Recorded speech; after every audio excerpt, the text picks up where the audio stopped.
Hoy vamos a hablar un poco del enfoque diagnóstico clínico y de atención para los niños con dengue. Mi nombre es Isabel Cristina Hurtado Palacios y soy pediatra infectora. Para empezar un poco sobre las generalidades, es claro o es importante que tengamos claro que el dengue es una enfermedad sistémica y dinámica. Y me refiero a dinámica con que puede presentar manifestaciones clínicas diferentes según la edad del niño, pero también según las propias particularidades del niño. Y niños con dengue igualmente leve o igualmente severo pueden tener diferentes manifestaciones clínicas y por eso es muy importante aprender a reconocerlas a todas. Clínicamente el dengue se puede manifestar con fiebre, con artralgias, con mialgias, pero lo más importante que tenemos que hacer es aprender a reconocer los signos de alarma, que es de lo que vamos a hablar más adelante.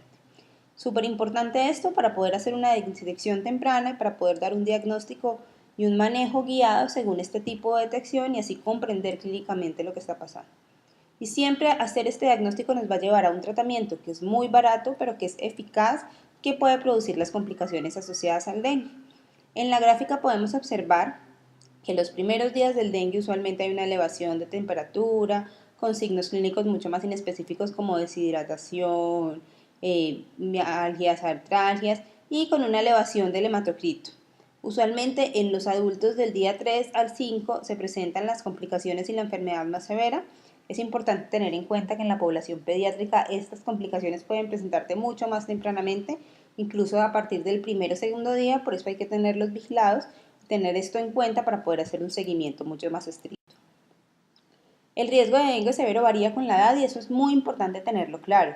Entre más pequeño sea el niño, más probabilidades tiene de presentar dengue severo. El 64% de los infantes pueden progresar a dengue severo, el 55% de los preescolares escolares, con eso me refiero a niños de un año hasta aproximadamente 10 años, y en niños mayores de 10 años el riesgo se iguala al riesgo de la población general, que es aproximadamente el 36%.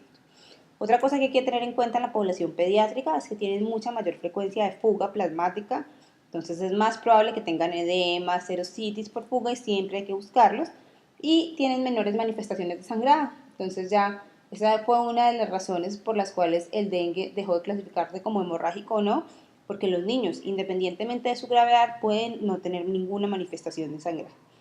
Y súper importante tener en cuenta que es mucho más común que un niño haga dengue severo o dengue grave en su segunda infección más que en la primera. 5 veces más probable que haga dengue grave en las reinfecciones que en la primera infección, pero hay que tener en cuenta que los lactantes cuya madre ya haya tenido un episodio de dengue y tengan anticuerpos por paso transplacentario pueden hacer dengue severo en esta primera infección porque digamos que se presenta la misma tormenta de citoquinas que se presenta en los segundos o terceros episodios de dengue.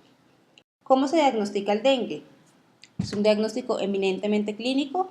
Sí tenemos unas pruebas de laboratorios que nos pueden ser útiles, pero lo más importante es la clínica. En las guías de dengue está definido como una enfermedad febril aguda de hasta 7 días de duración, que no tenga o que no sea explicada por otro origen, que tenga 2 o más de los siguientes síntomas: cefalea, dolor retrocural, mialgias, artralgias, prostración, exantema, y que además pues resida o se haya desplazado en una zona endémica para dengue.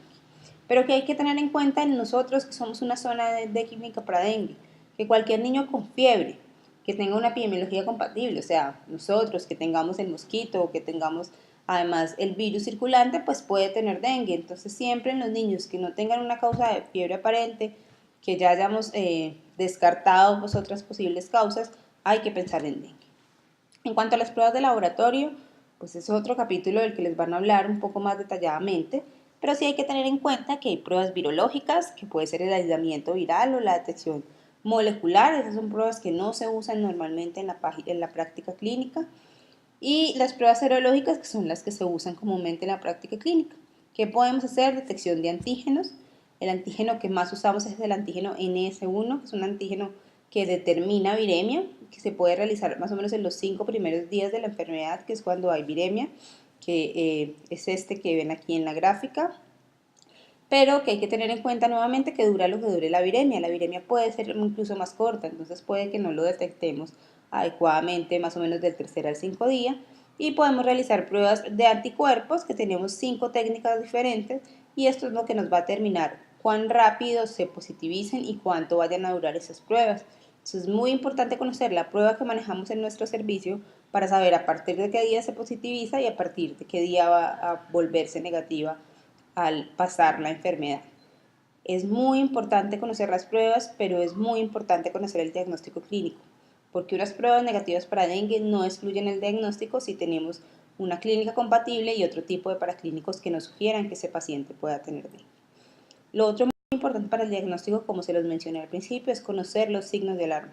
O sea, básicamente este es el punto fundamental para poder diferenciar el dengue grave del dengue con signos de alarma o el dengue sin signos de alarma. ¿A qué nos referimos como un dengue sin signos de alarma? Es básicamente a aquellos pacientes que tengan náuseas o vómito, pero que sea un vómito controlable, que tengan aún tolerancia a la vía oral, que tengan exantema. Recordemos que el exantema más común del dengue es que el niño se ve rojo, como con parches blancos, es llamado pues más rojo con islas blancas, pero hay otros tipos de exantema que pueden ser comunes en esta enfermedad, que tengan cefalea o dolor retroorbitario, mialgias o artralgias, que tengan petequias o leucopenia. Cualquiera de estos signos no se clasifican como un dengue con signos de alarma o como un dengue grave, pero sí hay que tenerlos en cuenta y hacerles un seguimiento. En el caso del dengue con signos de alarma, nos referimos básicamente a pacientes que presenten dolor abdominal intenso, vómitos persistentes, signos de cualquier tipo de acumulación en tercer espacio, entonces que tengan edema, derrame pleural. Recordemos que el derrame pleural inicial en el dengue es en el lado izquierdo, pero se puede masificar, que tengan sangrado de mucosas, letargia, irritabilidad, hipotensión, hepatosplenomegalia, usualmente más hepatomegalia, que tengan un aumento progresivo del hermatocrito. Recordemos que los tres signos que están aquí resaltados, dolor abdominal intenso, vómitos persistentes y letargia e irritabilidad, son los más comunes en la población pediátrica y aquellos que nunca podemos olvidar buscar, porque posiblemente ahí vamos a encontrar los signos de alarma que van a hacer que nuestro paciente cambie de clasificación. Y en el caso del dengue grave, básicamente es tener cualquier signo de choque, tener cualquier signo de sangrado grave o tener cualquier signo de compromiso de órganos. Aquí nos debimos o nos definimos como choque a cualquier, extravasación grave de plasma. Y esto se evidencia porque tenga pulso débil, taquicardia, extremidades frías, llenado capilar lento, menor a 2 segundos en niños mayores de un mes o menor a 3 segundos en niños menores de un mes, que tengan una presión de pulso menor a 20 milímetros de mercurio o que tengan hipotensión, pero recordemos que la hipotensión es una fase muy tardía de la enfermedad y primero debemos buscar todos los otros signos de choque. ¿A qué nos referimos con sangrado grave? Que tenga hematemesis, melena, sangrado del sistema nervioso central, o sea, cualquier tipo de sangrado que pueda llegar a ser masivo, o compromiso grave de órganos que tenga hepatitis asociada a dengue, alteraciones en el sistema nervioso central, miocarditis o cualquier otro órgano que se suponga que esa enfermedad o que esa anomalía que está sufriendo en ese momento sea secundaria a la enfermedad del dengue. Es súper importante conocer cuál es la fisiología de los niños para poder hacer un diagnóstico preciso. Entonces tenemos que saber cómo se maneja la hipotensión. Recordemos que la hipotensión en los niños está marcada según la edad y el peso. Deberíamos manejar tablas apropiadas para la edad y el peso. Pero también tenemos muy en cuenta que en los servicios de urgencias es un poco más difícil. Entonces el PALS propone un modelo para identificar la hipotensión rápidamente y para que sea fácil de recordar, que es este que les estamos presentando acá, que básicamente es en los recién nacidos tener una presión arterial sistólica por debajo de 60, en los lactantes por debajo de 70, en los niños de 1 año a 10 años una suma que corresponde a 70 más 2 veces más la edad, o sea, la edad por 2 más 70, y en los mayores de 10 años tener una presión arterial sistólica de 60. Al igual tenemos que saber cuál es la condición de hemoglobina de hematocrito del niño para poder saber si está elevando esto, si está sufriendo hemoconcentración. Recordemos que esto depende de los rangos de edad del niño e igualmente la frecuencia cardíaca. O sea, tenemos que conocer la fisiología adecuada del niño para saber cuándo ese niño se está presentando o cuándo ese niño tiene un signo de alarma o está cursando con un dengue grave. Otras cosas importantes en el diagnóstico es que los niños menores de 1 año tienen mucho más difícil o es mucho más difícil reconocer el dengue en ellos, porque pueden tener manifestaciones asociadas al sistema respiratorio superior. Entonces puede ser confundido con una rinofaringitis aguda en múltiples ocasiones, entonces digamos que hay que tener un poco más de experticia clínica, pero si es una rinofaringitis prolongada con fiebre alta. Siempre hay que tomar un hemograma y pensar en dengue si tiene alteraciones en el hemograma. Los niños pueden hacer encefalitis o pueden hacer convulsiones febriles, entonces pueden tener un síndrome convulsivo asociado al dengue, diarrea, pueden tener, como les dije, más signos del tercer espacio y esto se produce en edema, especialmente en la cara, lo cual no es muy común en los adultos o en los niños más grandes. Pueden tener, como les dije, hepatomegalia mucho más frecuentemente, pero también recordemos que los menores de 1 año, incluso los menores de 5 años, pueden tener una hepatomegalia fisiológica. Y como les decía, el choque se manifiesta diferente. La hipotensión es un signo tardío y se manifiesta principalmente por hipotermia, irritabilidad, letargo y extremidades frías. Los niños también tienen mayor probabilidad de enfermedad grave y mortalidad. Y una cosa que hay que recordar es que especialmente en los recién nacidos, los menores de 1 año pueden contar o pueden cursar con dengue transplacentario, porque el dengue tiene esta forma de transmisión y pueden estar cursando con dengue congénito y tener, pues, ser muy difícil de reconocer. Entonces, siempre en una mamita en que tenga dengue periparto hay que pensar de que el niño podría nacer con estas manifestaciones. ¿Qué otras cosas son importantes en la infancia? La fiebre es usualmente más corta, como les dije al principio. Más o menos desde el primer a segundo día ya pueden haber complicaciones, puede haber una revisión temprana de la fiebre. Al tercer día volver a reiniciar, pues como con todas las complicaciones que ya conocemos. La anorexia es un signo muy marcado en la infancia, entonces siempre preguntar por la anorexia, y esto puede ser un criterio para hospitalización si el niño no está comiendo nada. Y nuevamente repito, el dolor abdominal y el vómito son signos de alarma muy importantes que siempre hay que buscarlo en la población pediátrica. Otras cosas importantes es que hay que buscar al examen físico hepatomegalia. Hay que saber cuándo es una hepatomegalia legal y cuándo es una hepatomegalia fisiológica del lactante. Hay que buscar signos de hipoventilación, especialmente izquierda, porque por ahí es donde empieza el derrame pleural. Hay que buscar siempre oliguria, porque a pesar de que no es un signo de alarma manifiesto, nos puede estar sugiriendo compromiso de órganos y requerir exámenes adicionales. Y hay estudios que han demostrado que los niños tienen unos factores particulares para progresar a dengue severo. ¿Cuáles son estos factores? La presencia de leucopenia, la presencia de obesidad. Los niños con sobrepeso y obesidad tienen mucho más riesgo de sufrir dengue severo. Los niños que tienen una infección secundaria por dengue, como ya se los mencioné, los niños de raza blanca. Este OR que ustedes ven ahí tan pronunciado de 43 es raza blanca pura, lo cual pues digamos que en Colombia puede no ser muy fácil de encontrar, pero sí tenemos que tener en cuenta que entre más clara sea la tez del niño, más probabilidades tiene de sufrir de dengue severo y lo debemos observar de una manera mucho más pronunciada. Y los preadolescentes y adolescentes tienen un riesgo especial, no porque tengan alguna característica fisiológica que así lo promueva, sino porque tienden a ser un poco más difícil de consultar, más difícil de que accedan a los seguimientos. Entonces, adolescentes con dengue hay que echarles un ojito un poco más de cerca porque se pueden deteriorar y no tener unos motivos de consulta tan rápido como en niños más pequeños o en adultos. Lo otro son las presencias de enfermedades de base, especialmente las enfermedades hematológicas y las cardiopatías congénitas. Entre las hematológicas, las de mayor riesgo son la talasemia y la deficiencia de 6-fosfato deshidrogenasa, pero hay que tener en cuenta que los pacientes con drepanocitosis que abundan en nuestro departamento también tienen más riesgo de progresión a dengue severo. ¿Qué otras cosas se pueden considerar como signos de alarma a pesar de que no estén manifiestos en la guía? La preocupación familiar excesiva. Si usted tiene una madre que está muy preocupada por lo que está pasando, tiene múltiples consultas al servicio de urgencias, que asiste o cree que no lo puede cuidar en casa, es mejor que el niño se quede hospitalizado y sea manejado como un paciente con técnicos signos de alarma, pues que no puedan cuidar en su casa o no puedan asistir al control o residan muy lejos del centro médico y no puedan asistir diariamente a los controles de hemoglobina y hematocrito, es mejor que se quede. Como les mencioné, la anorexia es un factor importante en los niños, entonces si no comen, es mejor que se queden hospitalizados. Y la irritabilidad, porque puede ser un signo temprano de infección del sistema nervioso central por dengue. ¿Qué otra cosa nos puede ayudar al diagnóstico? Pues el hemograma. La idea es que hay que buscar trombocitopenia, hay que buscar o mirar el hematocrito, buscar aumentos del hematocrito y leucopenia. Siempre hay que buscar pruebas hepáticas, transaminasas. Se eleva más la AST que la LT, pero hay que medirlas las dos porque las dos pueden estar elevadas.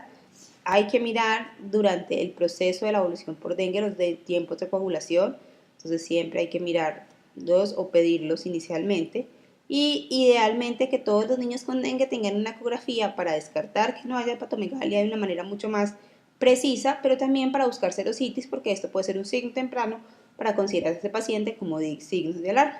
Y siempre hacer un examen físico completo tratando de buscar cualquier otro tipo de compromiso de órgano blanco, una auscultación adecuada, mirar si tienen signos del sistema nervioso central, evaluar su diuresis para poder buscar cualquier compromiso que nos pueda indicar un dengue grave.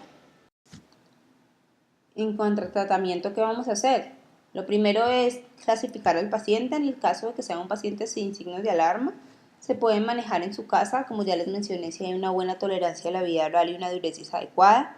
Idealmente no en menores de un año, tienen alto riesgo de progresión a dengue severo que puede ser muy difícil de encontrar, entonces es mucho mejor vigilarlos cercanamente. No si hay ningún riesgo social que ya les mencioné, la familia está muy preocupada, vive muy lejos, no tienen acceso, o si tienen alguna enfermedad crónica que pueda soslayar las manifestaciones del dengue, la idea es que sean manejados dentro del hospital. A estos pacientes que no tienen signos de alarma, incluso que van a ser manejados en la casa, requieren un monitoreo diario con el control de hematocrito, requieren líquidos abundantes, la idea es que tomen suero de rehidratación oral o líquidos con electrolitos, no agua, porque la agua puede llevar a un trastorno hidroelectrolítico, y si van a tomar agua, lo ideal es que sea acompañada de almidones, entonces papa, yuca, pues cualquiera de este tipo de almidones para que el paciente se mejore. Si hay poca tolerancia a la vía oral, se puede administrar un mantenimiento con líquidos tipo Holiday. La idea de usar Holiday es que deben ser soluciones mixtas, mitad solución salina, mitad dextrosa, o las soluciones mixtas que ya vienen preparadas, pero no solución salina o Harman, porque estos pueden llevar a la deshidratación en niños menores de 5 años.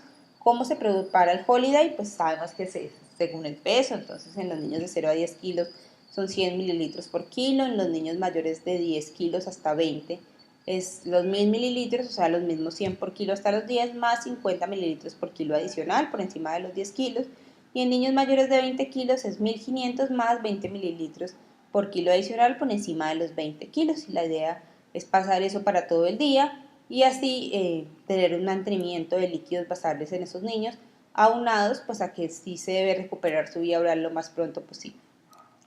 ¿Qué otra cosa es importante? Usar toldillo, buscar y eliminar los criaderos si están en el hogar, porque si no vamos a perpetuar la presencia de la enfermedad en ese hogar, y explicarles claramente a los papás que no deben usar aspirina, ni AINES, ni ningún medicamento intramuscular. Y siempre lo más importante es que la familia pueda reconocer los signos de alarma para que haga una consulta temprana, entregárselos y explicárselos de manera explícita. La idea es preguntarle a la familia si los entendió, hacer una, pues tener que tengan esto muy claro para que así los pacientes puedan consultar en el momento en el que sea preciso. Si ya pasamos a un paciente con signos de alarma, ¿qué vamos a hacer? Estos pacientes sí se tienen que quedar hospitalizados. La idea es iniciar líquidos endovenosos tipo cristaloides o solución salina o Harman, 10 mililitros por kilo en la primera hora. Posterior a esa hora, evaluar al paciente, entonces no es poner 10 mililitros por kilo para siempre o para 4 horas, sino evaluar al paciente después de la primera hora. Si el paciente tiene una mejoría clínica, que la mejoría clínica está básicamente dada porque ya no tiene signos de alarma, tiene una estabilidad hemodinámica, tiene una diuresis adecuada, un hematocrito normal y tolera la vía oral. Y además de eso, la diuresis, digamos, tiene que ser estrictamente mayor a 1 mililitro por kilo por hora. Puedo disminuir el goteo de 5 a 7 mililitros por kilo por hora y ahí sí pasarlo para hasta 4 horas. A las 4 horas máximo, volverlo a reevaluar. Si está mejor, continuar disminuyendo el goteo, de 5 a 7 lo paso a 3 a 5 mililitros por kilo hora, hasta máximo 4 horas más.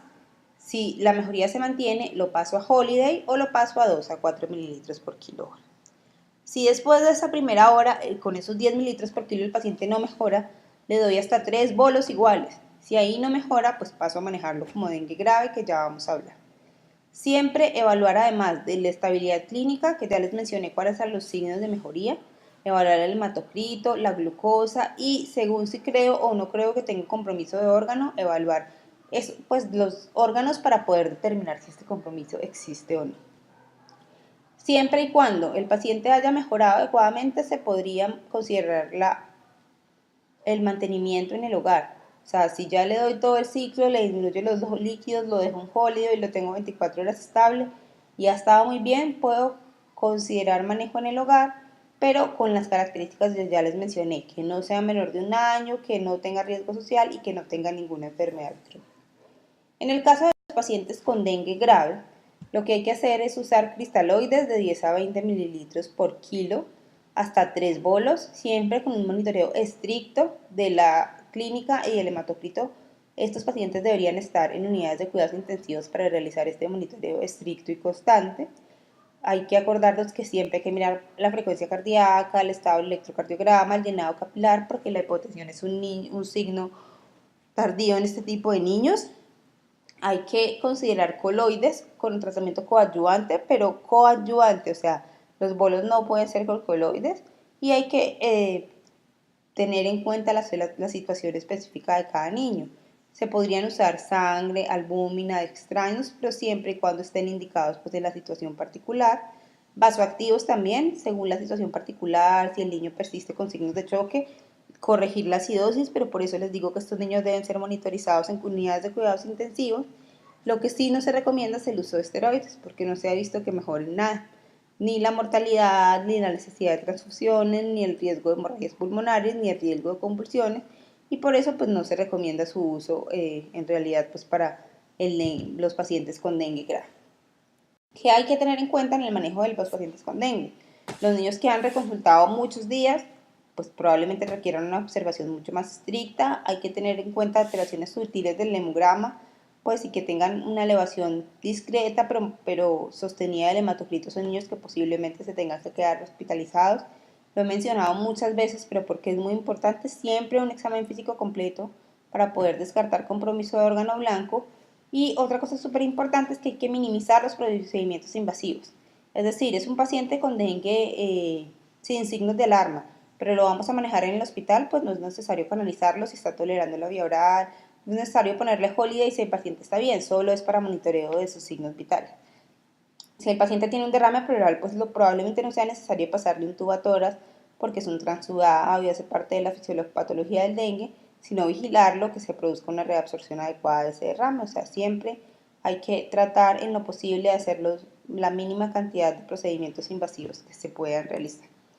Las guías de la OMS nos proponen hacer esta tabla para el manejo de los pacientes con dengue, especialmente aquellos con signos de alarma de dengue grave, para poder objetivizar esa mejoría o ese empeoramiento.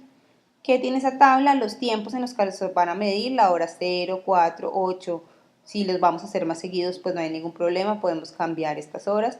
Y los signos que debemos medir, entonces la temperatura, el peso, la frecuencia cardíaca y la respiratoria, la saturación, la FiO2, la presión arterial, el llenado capilar, la dificultad respiratoria, el sangrado, el gasto urinario, el perímetro abdominal, el uso de algún otro coloide o de cristaloides y el uso de inotrópicos. Y así objetivamente podemos ver la evolución de ese paciente con dengue. ¿Qué otras cosas hay que tener en cuenta? Presentaciones iniciales al inicio.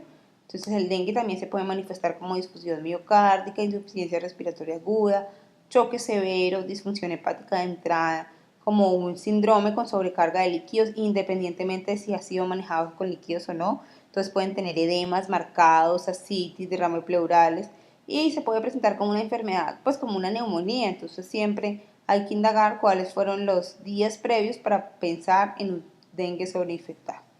Y por último, hay que evaluar y tratar las complicaciones. Acuérdense que el dengue es una enfermedad, como les dije inicialmente, sistémica. Entonces puede impactar básicamente cualquier órgano de la economía de los niños. Entonces en el cerebro pueden dar convulsiones, hemorragias, encefalitis. A nivel cardíaco puede producir miocarditis, choques refractarios, derrames pericárdicos. Hepático puede producir hepatitis o colistasis. A nivel gastrointestinal puede producir hepatitis, apendicitis o peritonitis. A nivel pulmonar, derrame pleural con SRA. A nivel renal, insuficiencia renal o síndrome hemolítico urémico. Y a nivel sistémico o de otros órganos puede producir rhabdomiolisis, coagulación intravascular diseminada, infecciones. Entonces es súper importante evaluar todos los órganos para poder hacer un diagnóstico preciso. Muchas gracias.